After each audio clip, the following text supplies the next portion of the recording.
OFW gani ka, diri na jud nimo ni ma-experience na imuhatanan wala kay masuko. Taw anhin nimo may laila imong kaugalingon kung unsa ka disiplina bitaw mga kauhay. Kay gikan sa trabaho, magluto ka, manglaba.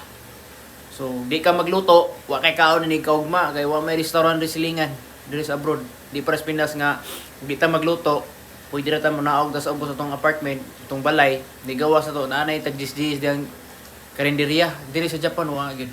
Hinanglan magluto jud ta. Nya, ug di sa ta manglaba, manimaho sa atong uniform ni kaugma.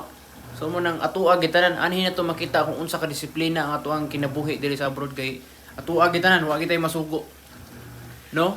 Nya simba ko masakit-sakit ta imura sa kaugalingon na magtambal-tambal sa imong kaugalingon mo nang bawal kita masakit mo nang dubli gid ang kayod.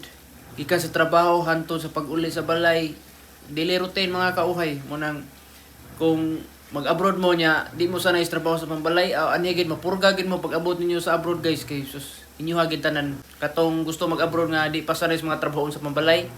Pag sanay na mo dira kay para nig-abot sa abroad, di na mo manawag sa yung pamilya sa Pilipinas unsaon gito pagluto ang itlog, unsaon gito pagluto ang tinuwa sa isda. Kini dito makag-abroad niya, okay alamag sa kusina. Inana ang resulta.